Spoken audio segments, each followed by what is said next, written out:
Yo, what's up? Kumusta mga pare ko? Welcome back sa ating channel, Paridan TV.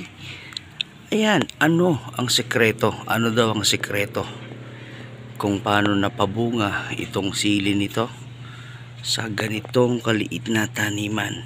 Ayan, so 330 ml. Ito yung ating sili. Ayan, meron siyang mga dalawang malalaking pods. Ayan, hinihintay nating mahinog. At hindi lang yan, madami siyang kasunod. Yan, madami. Meron dyan, meron pa dun banda, this one, meron pang bago dito. Ito, ayan. So ayan, kita ba? Ayan. At madami pang bulaklak.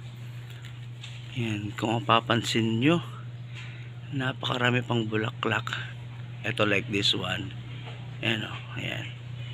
Yung bulaklak niya ay iba na yung kulay. So, nangulubot na siya. Pwede mong tulungan yan. Tanggalin mo to.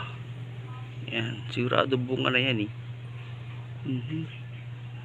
Matibay pa. So, ayan na lang natin yung matanggal. Buo na yung ano nyan.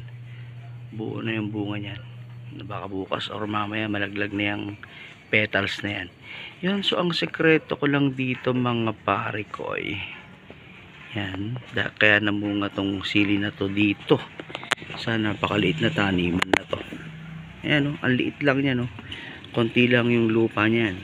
Ayan, so yung medium ko composed of garden soil, yung buhaghag, good manure, tsaka vermicast. Yan lang.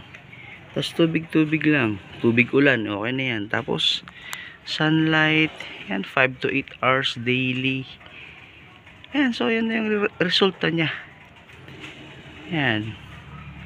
Simple lang. Wala siyang abono. Walang anything. Yan. Walang sikreto masyado. Parang nabuhay lang siya ng malaya. Yan. Ganyan lang. Hayaan mo lang siya. Huwag mo siyang ibibi. Yan. Ganyan ang sili. Pagkatanim mo, hayaan mo na. Check mo na lang kung ano. Kung may mga insekto, mga aphids yan. Tanggalin mo manually. Hindi kailangan ng spray. Yan. So, yun lang yung sekreto natin mga pare ko. Yan. Ganda, no? Yan, no? May mga bagong bunga. So, yun lang mga pare ko. Let's go. Let's grow strong. Wrap up.